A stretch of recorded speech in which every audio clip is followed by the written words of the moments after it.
Assalamualaikum warahmatullahi wabarakatuh.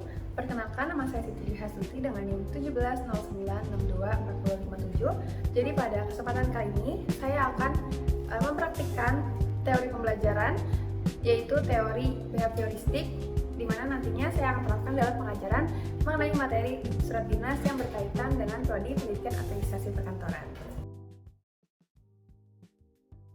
Selamat pagi semuanya, apa kabar hari ini? Pagi, baik. Oke, alhamdulillah. Jadi pada pertemuan hari ini, aku akan membahas surat dinas, di mana surat dinas ini merupakan surat resmi yang memiliki peran penting dalam administrasi perkantoran. Nah, untuk desain pembelajaran hari ini, aku menggunakan teori behavioristik, di mana nantinya aku akan memberikan stimulus berupa contoh surat dinas dan juga aku meminta respon kalian untuk menganalisis surat yang nantinya ada di akhir, dan juga nanti kalian akan mendapatkan feedback atau ujian langsung.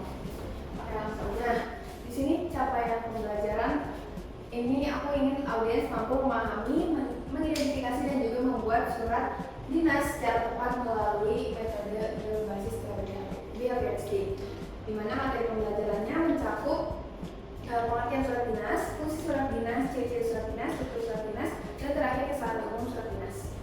Jadi apa sih itu surat dinas?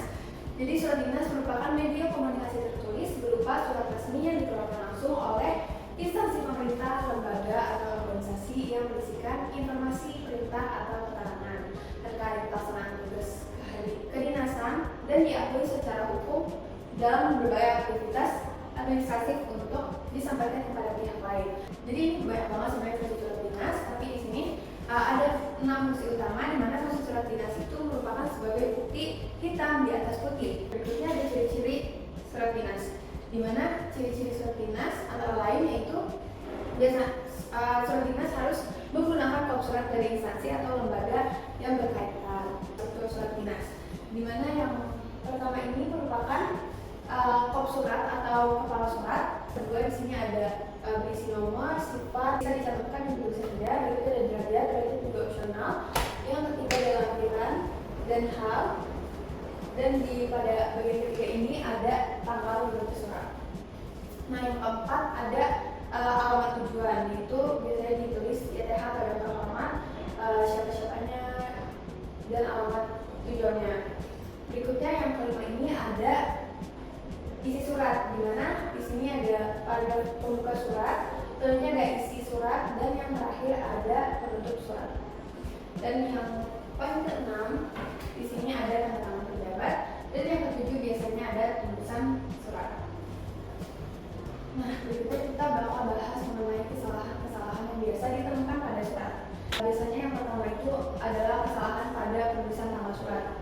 Biasanya itu ditulis seperti ini. Kedua adalah nomor surat, di mana nomor surat ini terdiri dari kode nomor surat, nomor urut, nomor lembaga, bulan atau biasa dalam angka Romawi, dan juga tahun pembuatan surat.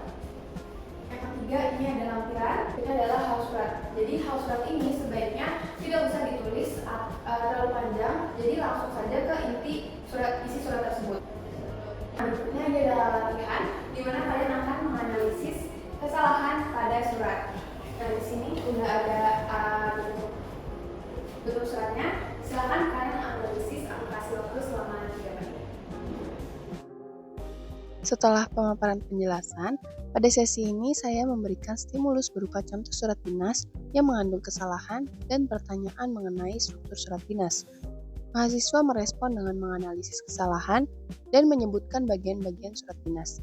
Kemudian, saya memberikan penguatan berupa ujian dan koreksi langsung. Aktivitas ini tentu mencerminkan teori belajar behavioristik melalui pola stimulus respon, latihan berulang, dan reinforcement untuk membentuk kebiasaan belajar yang benar. Menurut aku yang pertama itu ada penulisan huruf kapital itu nggak sesuai, dimana perihal itu kan harusnya P-nya gede. Terus juga yang kedua itu tulisan Kepala Dinas Pendidikan Provinsi DKI Jakarta itu gak kapital semua hurufnya, seharusnya kan setiap awalnya itu ada kapital. Lalu yang kedua itu bahasanya tidak baku atau kurang formal. Jadi pada penulisan kami mengharapkan kehadiran itu sebaiknya ditulis dengan ini kami mengharapkan kehadiran. Lalu juga pada surat itu tidak